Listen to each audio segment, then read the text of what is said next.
기독교 교회사를 살펴볼 때 잔느 귀용과 같이 높은 신앙의 경지에 도달한 성도는 많지 않다. 왕정과 사회의 부패와 함께 타락했던 교회 가운데 하나님께서는 잔느 귀용이라는 신앙에 걸출한 위인을 탄생시키셨다. 하나님께서는 이 여인의 생애를 통해서 중세시대에 잠자던 교회의 신앙에 신선한 바람을 불게 하셨고, 이 바람은 퀘이커 교도와 진젠돌프, 모라비안 교도, 웨슬레, 허드슨 테일러, 워치만 리 등 후대에 중대한 영향을 끼쳤다. 그녀는 교회 안에 살았고 교회를 사랑하였다. 그러나 그녀가 받은 것은 오해와 비난과 부당한 대우, 그리고 음모와 괴롭힘 등이었다. 그녀는 세상과 교회의 권위자들에 의해 십수년간의 구류와 감옥 생활을 하게 되었다. 이것은 잔느 귀용이 그리스도께 받은 사랑이 심히 큰 까닭이요, 그 사랑이 그녀로 하여금 용감하게 그리스도의 십자가를 질 수 있게 하였던 것이다. 결국 주님께서 주신 사랑과 고난의 은총에 온전히 반응함으로 그녀는 중세교회 속에서 그리스도를 밝게 비추는 신앙의 등대가 되었던 것이다. 출생과 유년 시절. 잔느 귀용은 1648년 4월 18일 프랑스의 루이 14세 때 파리 남쪽의 몽타리그에서 부유한 귀족 가문에서 태어났다. 그녀의 부모님은 두 분 다 재혼한 분들이었고 양쪽 모두 첫 번째 결혼을 통해서 자녀들을 두었다. 잔느 귀용을 핍박하는데 끝까지 앞장섰던 사람은 바로 그녀의 의붓 오빠인 라모트 신부였다. 그녀는 임신한 지 7개월 만에 태어났기 때문에 매우 오랫동안 병약하였다. 그녀는 어머니로부터 사랑을 별로 받지 못하고 자랐다. 어머니는 그녀보다 남동생을 더 사랑하였다. 잔느의 어머니는 종교나 자녀 교육보다는 사교계나 자선사업에 관심이 더 많았기에 그녀는 어려서부터 수녀원에서 자라야만 했다. 반면 잔느 귀용의 아버지 클로드 보비에 드 라모트 씨는 매우 독실한 종교인이었고 상당한 인격자여서 지역사회에서 존경받았고 딸 잔느를 무척 사랑했다. 본래부터 종교적 심성이 남달리 깊었던 잔느는 아주 어린 시절부터 시작된 수녀원 생활을 통해 하나님을 체험하게 되었다. 그나마 수녀원 생활도 병과 다른 사정에 의해 자주 옮기게 되었는데 이는 되게 고통스러운 것이었으나 그녀는 자주 바뀌는 환경 속에서도 변하지 않으시는 하나님을 사모함으로 나아갔다. 하나님께서는 어린 잔느에게 지옥의 꿈을 꾸게 하셨다. 잔느는 지옥에서 받는 형벌의 무시무시함과 자신의 자리도 그곳에 있음을 보고 슬피 울며 하나님께 부르짖었다. 나의 하나님, 제게 자비를 베푸소서. 저에게 조금만 더 생명을 연장시켜 주옵소서. 그러면 다시는 주님을 거역하지 않겠습니다. 하나님께서는 이러한 어린아이의 부르짖음에 힘과 용기를 불어넣어 주셨다. 그녀는 자신의 꿈과 죄를 신부님께 고백드렸다. 그런 후에 그녀의 가슴 속에서는 순교의 고난을 당하고 싶은 열망이 생기게 되었다. 하나님께서는 수녀원에 같이 있던 소녀들로 짓궂게 그녀의 순교 열정을 시험하였는데 잔느는 친구들과의 순교자 놀이에서 준비해 놓은 순교시키려는 큰 칼 앞에 무너지고 말았다. 잔느는 이날 이후 자신의 신실치 못함에 오랫동안 울적하였고 자주 알아 누웠다. 어린 잔느는 예수님께 작은 희생이라도 봉헌하기를 좋아했다. 그래서 수녀원에 있는 아기 예수 봉헌재단 뒤에 몰래 그녀의 아침 식사를 숨겨두었다. 끼니를 굽는 것은 어린아이에게 있어서 대단한 희생이었다. 잔느가 13살 때 그녀는 수두를 알아 3주간 격리된 채 혼자 누워 있었다. 그때 잔느는 방 한 구석에 있는 성경책을 발견하게 되었는데 이것은 하나님의 섭리였다. 고독한 잔느에게 위로가 될 만한 것은 성경뿐이었다. 그녀는 밤낮 성경을 읽었다. 그리고 성경의 내용들은 그녀의 마음속에 깊이 박히게 되었다. 훗날 그녀가 쓴 책들에 인용된 수많은 성경 구절은 바로 이때의 기억을 바탕으로 쓰여지게 된 것이다. 잔느에게는 자크라는 남동생이 있었는데 어머니는 남동생을 편애하므로 잔느는 많은 상처를 받았다. 심지어 그녀가 아플 때도 남동생이 달라고 하면 어머니는 어떤 것이라도 그녀에게서 빼앗아 동생에게 주곤 하였다. 기세등등한 자크는 누나인 잔느를 마차에서 밀어 떨어뜨리고 어떤 때는 심하게 때리기도 했다. 그러나 주위 사람들 또한 어머니의 편애로 인해 남동생의 잘못을 눈감아 주었다. 그녀의 건강은 점점 나빠졌고 그녀의 마음도 삐뚤어지게 되었다. 그녀는 점점 심술궂어졌고 거짓말을 하고 화를 잘 내게 되었다. 그녀 스스로도 자신이 착해질 기미가 보이지 않자 자포자기에 빠지게 되었다. 나는 결코 착한 사람이 될 수 없어. 그러나 하나님은 결코 그녀를 포기하지 않으셨다. 오히려 잔네의 실패를 그녀를 변화시키는 데 도움이 되는 균형추로 선용하셨다. 그리스도의 의를 세우시기 위하여 인간의 의를 완전히 무너뜨리는 작업을 성실히 진행하신 것이었다. 잔네는 나이에 비해 성숙하였고 자랄수록 미모인 어머니를 닮아갔기에 그녀의 어머니는 그녀를 잘 치장시켜 데리고 다니기를 좋아했다. 잔느도 치장하고 어머니를 따라가는 것을 좋아했다. 그것은 그녀에게 있어 교만과 허영의 근원이 되었던 것이다. 그러던 어느 날 그녀의 사촌이 베트남으로 선교를 떠나는 길에 그녀의 집에 방문하였다.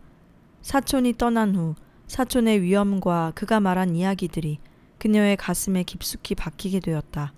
그녀는 밤새도록 울었다. 그리고 아침 일찍 신부님을 찾아가 그동안의 행실과 괴로움을 토로하였다. 그날 이후로 그녀의 삶은 변화되기 시작하였다. 점점 유순하여졌고 생활도 규칙적이게 되었다. 잔느 귀용은 그때의 은혜를 훗날 다음과 같이 고백하였다. 하나님, 제가 주님께 온전히 마음을 드렸을 때는 왜 제 마음을 완전히 차지하지 않으셨습니까? 그리고 왜 주님께 다시 반항하도록 내버려 두셨습니까? 분명히 주님은 제 마음을 온전히 차지하실 만큼 강하십니다. 회심 이후 잔느는 모든 삶의 영역에서 진솔하였다. 알고 있는 모든 죄를 뉘우치며 눈물로 정직하게 고백하였다.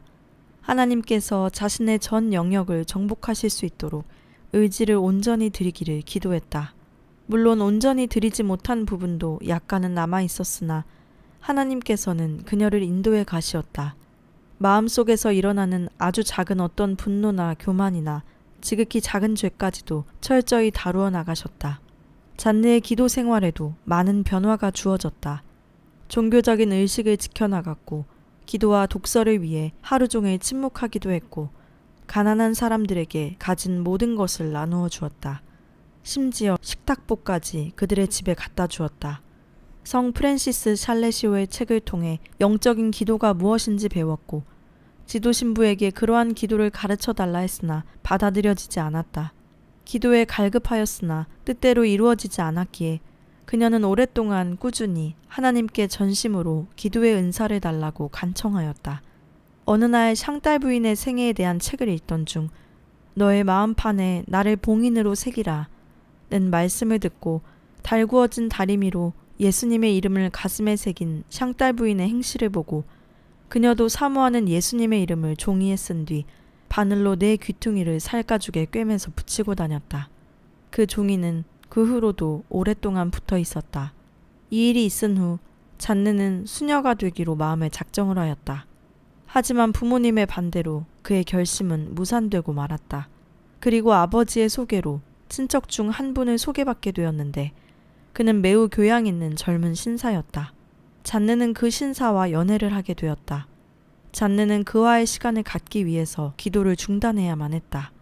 이것은 사단에게 틈을 허락한 계기가 되었다. 그녀의 영은 점차 기도의 양분을 섭취하지 못한 채 시들어갔다. 하나님께 대한 그녀의 가슴은 냉랭해져만 갔고 과거의 나쁜 습관과 교만과 자기애착이 슬그머니 고개를 들기 시작했다.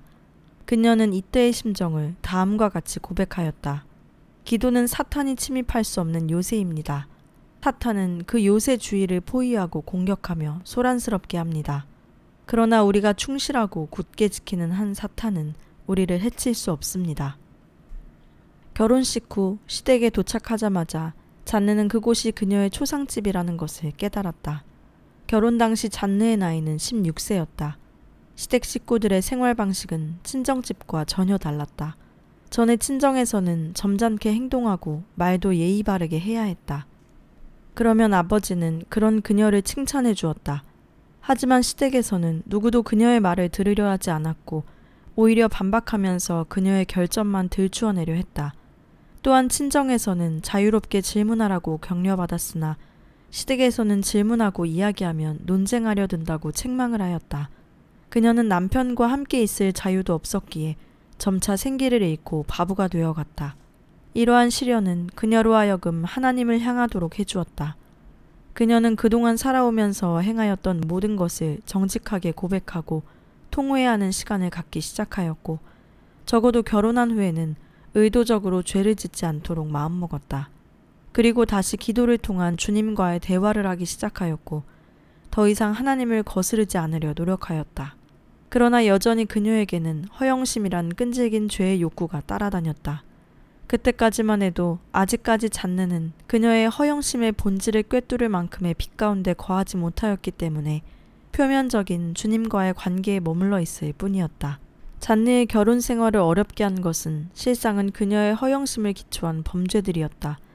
병중에 있을 때는 인내의 훈련을 받는 듯 하였으나 건강을 회복함에 따라 다시 허영심은 고개를 들었다.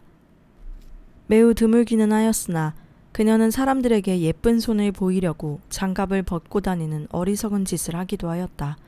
그렇게 하고 나면 집에 돌아와 그녀는 하나님 앞에 울면서 회개하였다.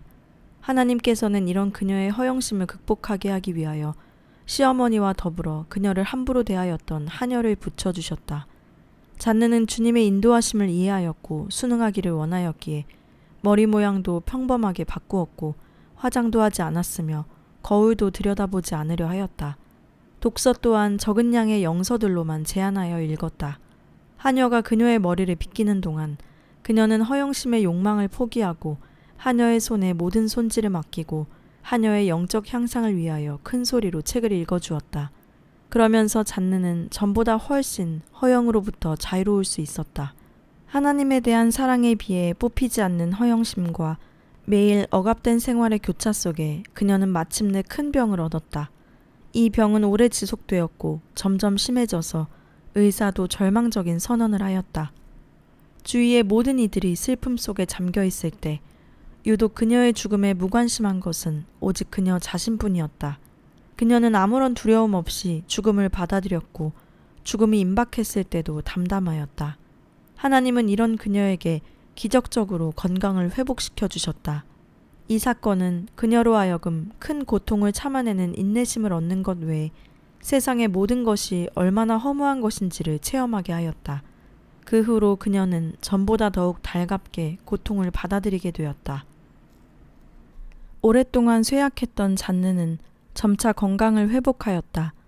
당시 그녀는 하루 2번 기도하는 것을 의무적으로 실행하였고 자신을 이겨내기 위하여 부지런히 자신을 성찰하였다. 또한 가난한 사람들의 집에 방문하여 그들과 함께 고통을 나누었다. 하지만 그때까지도 그녀는 주님을 섬기는 데 부족함이 많았다. 주님을 향한 사랑과 인간적 사랑이 물과 기름처럼 섞여 있었던 것이다. 그러던 중 한 아가씨가 친정집에 오래 머물게 되었는데 잔느는 그 아가씨와의 신앙 교제를 통해 단순한 기도에 대해 알게 되었다. 그 아가씨의 지속적이고도 단순한 기도는 그녀의 마음을 매혹시켰다. 잔느는 끊임없이 묵상하고 소리내어 기도하고 기뻐하고자 애썼으나 그 어떤 노력으로도 진실하신 하나님을 느낄 수 없었다. 실상 그것은 단순함 가운데서만 경험되어지는 것이었기 때문이다. 잔느를 더욱 단순한 기도로 나아가게 도와준 분은 그녀의 사촌 오빠였다. 그는 잔느에게서 죄를 미워하는 마음을 발견하자 잔느를 커다란 사랑으로 품어주었다. 그는 단순하게 기도하는 법을 그녀에게 가르쳐주고 싶어 했으나 그녀는 아직까지 그것을 받아들일 단계가 아니었다. 마침내 하나님께서는 성 프란치스코에 있는 경건한 한 사람을 친정으로 보내심으로 잔느의 눈을 열어주셨다. 친정 아버지의 소개로 만나게 된 이 사제는 처음에는 주저하였으나 잔느의 기도에 대한 어려움을 듣고 난 뒤 말을 꺼냈다. 부인, 그것은 부인께서 안에 있는 것을 밖에서 찾으려고 하기 때문입니다. 마음 안에서 찾으십시오. 그러면 하나님을 발견하게 될 겁니다. 그의 말은 잔느가 수년 동안 찾았던 무엇인가를 떠오르게 하였고 발견하게 하였다. 그것은 잔느 자신이 부유한 가운데 영적으로는 빈곤하였고 연일 이어지는 잔치상 가운데 그의 영혼이 굶어 죽을 지경에 이르렀다는 것. 그리고 그녀가 찾던 주님은 정작 단순한 기도 가운데 임하시는 풍요로우신 주님이었다는 사실이다. 잔느는 자신 안에 거하시는 주님의 임재 가운데 단순한 기도를 드리기 시작하였다. 그 사제가 다녀간 뒤 잔느의 삶은 너무나 갑자기 변하여서 다른 사람은 물론 그녀 자신조차도 이를 실감하지 못하였다. 그녀 속에 문제가 되었던 결점이나 거리낌을 더 이상 발견하지 못했다. 그것들은 마치 거대한 불 속에 타버리듯이 사라져버렸다. 그 후로도 그 신부는 잔느의 영적 지도자가 되어주었다. 이는 그녀를 신앙의 거목으로 이끄시려는 하나님의 친밀한 배려였던 것이다. 잔느에게 주어졌던 것은 어떤 황홀경이나 환상이 아니라 기도였다. 황홀경은 순수하지 못할 수도 있고 착각이나 마귀의 속임수에 빠질 위험도 있다. 환상 또한 주님과의 참된 연합을 이루게 하지는 못한다. 영혼은 환상에 의지해서는 안 되며 그것들의 도움은 받되 방해를 받아서는 안 된다. 은총과 은사를 주신 분이 우리의 목적이어야지 은총과 은사 자체가 우리의 목적이 되어서는 안 된다고 그녀는 생각하였다. 설령 천사로부터 왔다 하더라도 그것이 하나님이 말씀하신 바가 아니라면 그릇된 판단과 오해를 낳을 수 있다. 왜냐하면 인간은 자기중심적으로 해석하려는 이기적인 본성을 가지고 있기 때문이다. 무지한 우리의 이성을 어찌다 믿을 수 있겠는가? 감사한 것은 하나님은 말씀을 소리로 내지 않는다는 것이다. 참되고 본질적인 말씀은 바로 예수 그리스도 자체이시다. 이 말씀은 예수님을 받아들인 영혼의 중심에 계시며 우리를 통해 열매를 맺고 단 한순간도 멈추지 않고 그 영혼을 하나님 자신께로 인도하신다. 주님의 능력은 그것을 받아들이는 영혼 안에서 강력하게 역사하여 그 영혼을 통해 다른 사람들에게까지 전달된다. 이것은 그녀의 신앙이었고 깨달음이었다. 잔느는 자신의 마음을 은사에 두지 않고 하나님의 사랑에서 끊어지지 않게 하려고 오직 하나님께만 시선을 고정시켰다. 하나님은 이것을 무척 기뻐하셨다. 주님께 대한 단순한 사랑과 기도는 그녀로 하여금 고난을 사모하게 하였고 자신이 누렸던 가장 소중한 쾌락까지도 거부할 수 있는 마음을 주었다. 이제 그녀의 삶은 전에 그토록 좋아했던 육적인 것들을 거절하고 오히려 전에 싫어하고 혐오하던 것들을 취하게 되었다. 매우 까다로웠던 식성도 원만해져 아무 것이나 다 먹었다. 가난한 병자들의 상처나 종기도 치료하고 돌볼 수 있게 되었으며 점차 거리낌이나 힘들다는 생각도 들지 않게 되어 계속적인 충성을 할 수 있게 되었다. 그녀가 갖게 된 것은 예수님께 대한 깊은 사랑이었다. 그녀는 연인을 사랑하는 것보다 주님을 훨씬 더 열렬히 사랑합니다. 라고 고백하게 되었다. 하나님에 대한 사랑이 너무나 강하게 그녀의 마음을 차지하고 있었기 때문에 그 외에 다른 것은 거의 생각할 수가 없었다.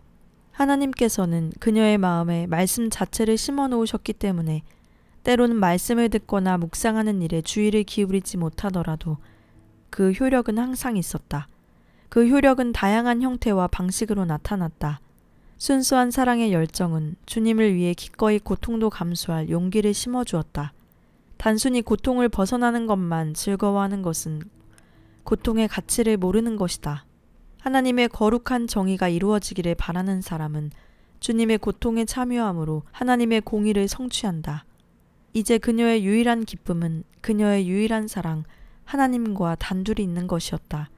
다른 즐거움은 그녀에게 오히려 고통이 되었고 주님을 잃어버리게 하였다. 그녀에게 임한 하나님의 임재는 명상하는 사고의 힘이나 상상력을 통해서가 아니고 의지 안에서 계속 밀려 들어오는 것이었다. 잔느는 그녀의 의지가 하나님의 의지와 하나됨을 최대의 기쁨으로 여겼다. 그녀의 모든 의지가 하나님께 항복하였고 하나님께서는 강력한 사랑의 불로 그녀의 일치되지 못한 부분을 태워서 정화시켜 주셨다. 그녀는 점점 자신의 감정과는 무관하게 오직 하나님의 역사하심과 그분의 기쁜 뜻만을 소망하는 거룩한 상태에 이르게 되었다. 순종은 하나님의 뜻을 따르는 것이다. 굴복하는 것도 소중하고 복되나 더 복스러운 것은 스스로 원하고 따르는 것이요 이것은 은혜인 것이다. 순종하는 사람은 주어진 환경, 즉 사람이나 사건을 보지 않고 그 가운데 항상 거하시는 하나님을 바라보고 환경에 순종하는 사람이다. 잔느는 바로 이런 사람이었다. 그녀의 집안에 천연두가 발생하였다.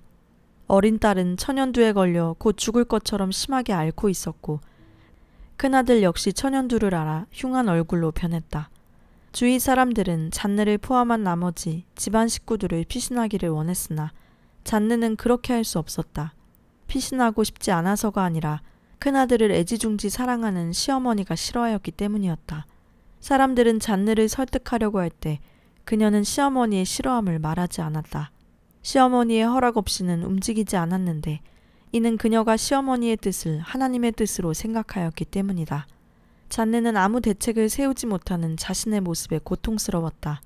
하지만 무슨 일이든지 간에 하나님의 뜻이 이루어지기를 소원하였기에 모든 것을 포기하고 희생하는 마음으로 집에 머물렀다. 염려스러운 것은 그녀의 둘째 아들도 천연두에 전염되어 앓기 시작하였다는 것이다. 결국 둘째 아들은 천연두로 인하여 죽게 되었고 엎친 데 덮친 격으로 잔느마저도 천연두에 감염이 되어 사경을 헤매이게 되었다. 그러나 잔느는 이러한 상황에서도 아무 말을 하지 않았고 어떤 작은 동요도 내보이지 않았다. 심지어 죽음 직전까지 이른 그녀에게 의사조차도 부르러 보내주지 않는 상황에서도 잔느는 삶과 죽음은 하나님께로부터 온다고 생각하였다. 하나님께 그녀 자신을 완전히 맡김으로 순명의 모습을 보여주었다. 하나님께서는 강력한 은혜로 그녀를 붙잡아 주었기에 수혈을 거부하는 시어머니의 말을 의사의 권하는 말보다 따랐다. 이는 그녀를 향한 하나님의 배려에 대한 신뢰와 순명의 자세이었던 것이다. 시어머니는 신뢰하는 의사가 도착하였을 때는 이미 늦었기에 여러 번의 수혈도 오히려 해가 되었다. 결국 하나님께서는 천연두라는 질병을 통해 둘째 아들의 생명과 큰아들의 곱던 외모가 없어짐과 잔느의 미모를 거두시었다. 그러나 이 일로 잔느의 신앙으로 인한 하나님의 영광이 드러나게 되었다. 하나님께서는 우리의 믿음을 증명하고 단련하시기 위하여 잠시 우리를 내버려 두신다. 그러나 하나님이 필요한 절박한 상황에서는 결코 실패하지 않고 우리를 건지신다. 성경 말씀대로 죽음의 문턱까지 데려가셨다가 다시 건지시는 분은 바로 하나님이심을 응하게 하려 하심이다. 이것은 잔느가 자아를 하나님께 포기하고 얻은 신앙의 유익이요 깨달음이었던 것이다. 잔느는 자신을 변호할 때면 언제나 실패했고 내적이든 외적이든 오히려 새로운 고통만 초래할 뿐이었다. 이런 모든 것에도 불구하고 십자가에 너무도 매혹되었기에 이 모든 무거운 십자가가 가볍게 느껴졌다. 잠시라도 십자가가 없어질 때는 자신이 십자가를 잘못 사용했다는 생각이 들었고 자신의 신실치 못함에 대하여 아파하였다. 잔느는 하나님께 어떤 방식으로든 자신을 벌 주셔서라도 십자가를 걷어가지 마시기를 간구하였다. 십자가가 다시 돌아올 때에는 더욱 큰 무게로 다가왔고 그녀의 갈망은 더욱 강해졌다. 이러한 과정을 통해서 그녀가 하나님께 받은 좋은 교훈은 하나님께서는 십자가를 갈망하는 사람의 능력에 맞추어 그에게 맞는 십자가를 주신다는 것, 또 주시는 모든 환경 속에서 감사해야 한다는 것이다. 십자가가 없는 상태나 십자가를 갈망하는 부족한 상태가 풍족한 상태보다도 더 유익하다는 것을 이해하기 시작했다. 풍족할 때는 자기애를 살찌운다. 그러면 우리 자신은 결코 죽을 수 없게 되는 것이다. 자기애는 너무도 간교하고 위험하게 모든 것 속에 숨어 있었다. 그녀의 십자가와 어둠의 터널을 통과하는 속에서 가장 방해가 되는 것은 그녀의 서두르는 태도였다. 잔느는 점차 자신의 조급한 마음과 인내치 못하는 마음을 다스리시는 하나님의 손길을 뚜렷이 느끼기 시작하였고 그 손길에 자신을 맡기게 되었다. 잔느는 하나님께 빚지는 것을 기뻐하였다. 하나님께 모든 것을 빚지고 있다는 사실은 그녀가 비참할 때도 그녀를 만족스럽게 하였다. 그렇기 때문에 그녀는 스스로를 의지하며 그 비참함을 끝내려 하기보다는 모든 것을 포기한 상태에서 평생을 견디려 하였다. 그렇다고 해서 그녀는 모든 사람이 그녀와 같이 행동할 것을 충고하지는 않았다. 잔느에게 나타나신 하나님의 놀라운 역사는 주께서 어두움과 죽음의 영역까지 인도하려고 작정하신 사람들에게는 인도자가 전혀 없는 것 같다. 그래서 마치 주께서 파괴하시고자 함 같이 보였다. 이러한 과정을 통해서 하나님께서는 잔느에게 남아있는 자기애를 없애갔다. 잔느처럼 이 과정을 통과하는 사람에게 있어서 하나님은 구원하시기 위하여 부른 것이 아니오 파괴하시기 위하여 부르신 것처럼 보인다. 잃은 양을 찾기 위해서가 아니라 더 잃게 하기 위해서 부른 것 같아 고통스럽다. 하나님께서는 파괴된 것을 다시 세우길 기뻐하시고 세워진 것을 다시 파괴하길 즐겨하신다. 하나님께서는 인간의 큰 수고와 기술로 세워진 성전을 허무시고 인간의 손으로가 아닌 기적으로 하늘에 영원히 있을 집을 세우신다. 이것은 하나님의 지혜인 것이다. 이 지혜에 대하여 잔느는 이렇게 증언하였다. 하나님 외에 누구에게도 알려지지 않은 측량할 수 없는 지혜의 비밀이여 단지 며칠간 피었다가 사라지는 인간이 그 비밀을 알려고 열중하고 있다니요. 누가 하나님의 마음을 알며 누가 하나님의 상담자가 되겠습니까? 그것은 모든 것에 대해 죽음으로써만 그리고 자아를 완전히 잃어버림으로써만 알 수 있는 지혜가 아닌지요. 잔느는 모든 것을 잃은 상태로 거의 7년이란 시간을 보냈다. 하나님께서는 이 기간에 사랑하는 딸과 아들과 아버지 그리고 영적 어머니와 조력자 모두를 잃게 되었다. 마치 느부갓네살 왕처럼 짐승들 사이에서 살도록 버려진 것 같았다. 한탄스러운 세월이었지만 하나님의 지혜로 유익한 시간이 되었다. 당시 그녀는 공허하고 어둡고 무력한 상태에 있었고 그녀의 기도는 메마르고 아무런 결실이 없는 것처럼 보였다. 그러나 실상은 효력이 있고 헛되지 않았던 것이다. 하나님께서는 우리에게 최선의 것을 주신다. 그것이 우리가 기뻐하는 것이나 바라는 것이 아닐지라도 그것은 하나님께서 지혜의 안배에 따라 정확한 때에 가장 적당한 것으로 채워주시는 은총인 것이다. 이러한 진리를 확신한다면 어떠한 고난도 불평하지 않을 것이다. 잔느는 우리에게 영혼을 살아가는 방법을 제시해준다. 우리가 하나님의 영을 순전히 의지할 때 모든 것이 놀랍도록 우리에게 주어집니다. 우리 자신의 연약함도 그분 안에서 겸손의 근원으로 입증됩니다. 만일 영혼들이 하나님께서 기쁘게 하시든 고통스럽게 하시든 그분의 역사를 받아들이고 자기 자신을 충실히 맡긴다면 순간순간 그분의 손길에 의한 다루심과 섭리에 의한 깨어짐으로 말미암아 죽음의 고통을 겪으면서도 전혀 불평하지 않을 것입니다. 자기에게 주신 것 외에 아무것도 갈망하지 않고 비록 하나님께서 행하시는 길과 방법을 그 순간에는 모른다 할지라도 곧 영원한 진리를 경험하게 될 것입니다.